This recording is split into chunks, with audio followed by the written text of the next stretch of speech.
Nah, dari bulan November yang lalu saya sudah merasa bahwa Natal tahun ini saya akan keliling kepada semua saudara yang ada. Tapi saya nggak tahu bagaimana jalannya. Untuk jalannya nggak usah dipikir dulu, jangan nanti saja. Ngapain capek-capek saya menjadi bulan November? Nah, orang yang suka khawatir nggak bisa begitu. So dipikirin dulu, bagaimana. Ingat saya pernah ngomong kepada saudara, kalau pinter mikir itu boleh, goblok mikir. Maaf, jangan tersinggung. Ya enggak, sudah capek mikir, nggak usah sudah. Saya suka sekali istilah itu. Udahlah. Untuk apa kita sampai buat nggak bisa tidur? Rugi. Tidur itu indah. Amin. Jalani saja, ternyata semua Tuhan bisa atur. Luar biasa Tuhan itu. Begitu ajaib kasih-Nya atas kehidupan kita. Jadi jangan kita mengukur kapasitas diri kita ketika kita tahu firman-Nya sudah sampai kepada kita. Melangkah saja. Amin.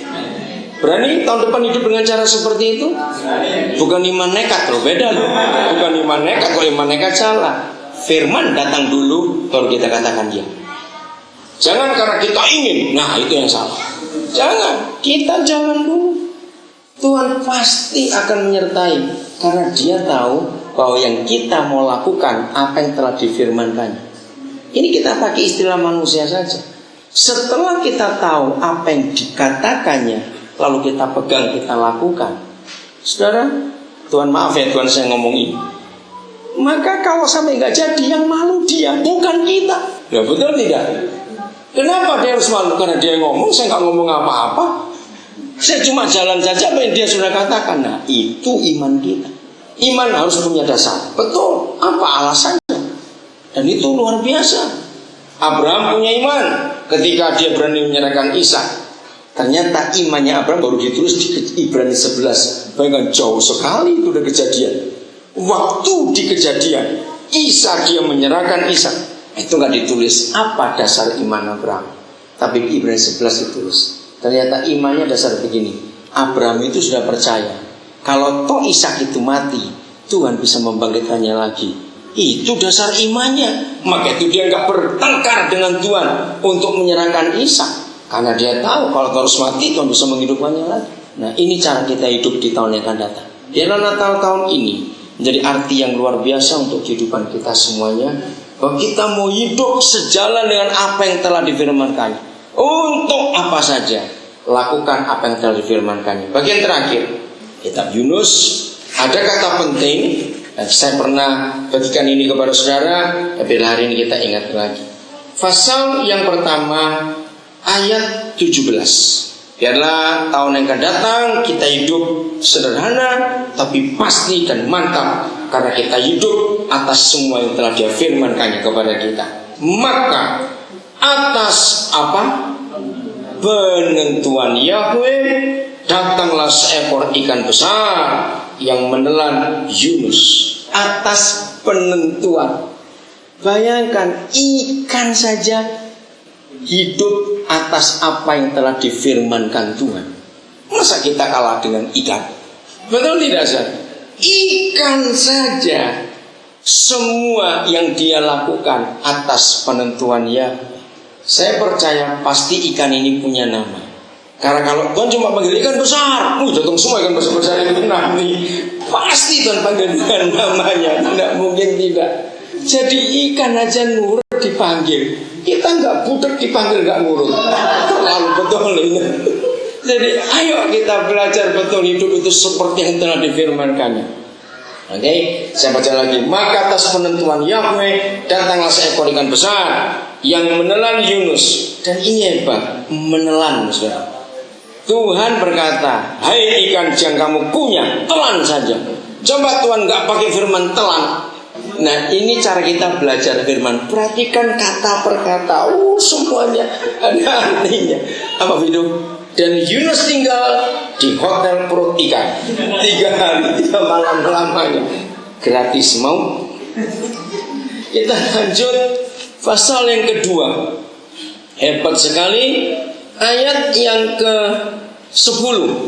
Ya, tidak ada kata itu, tapi enggak ada kata penentuan, tapi sama. Lalu berfirmanlah Yahweh kepada, ayo baca. Bayangkan, ikan aja bisa dengar firman Tuhan. Masa kita nggak bisa? Terlalu betul.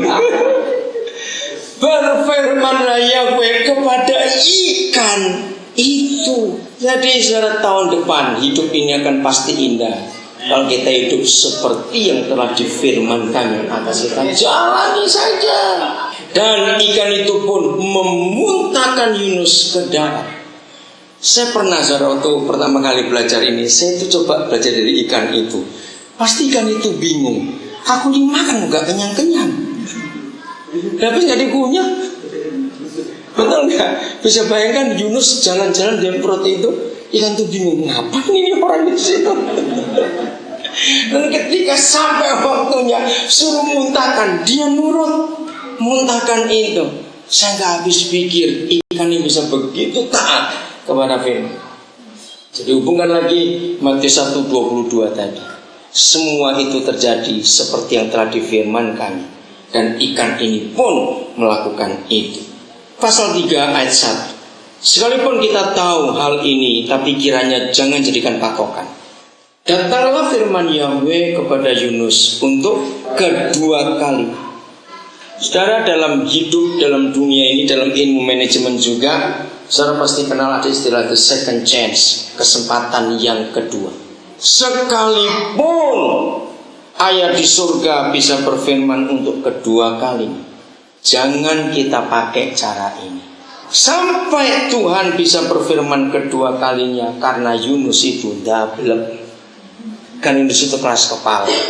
Jadi jangan kita dinilai keras kepala baru melakukan sesuatu setelah kita dengar firman yang kedua kalinya. Jangan.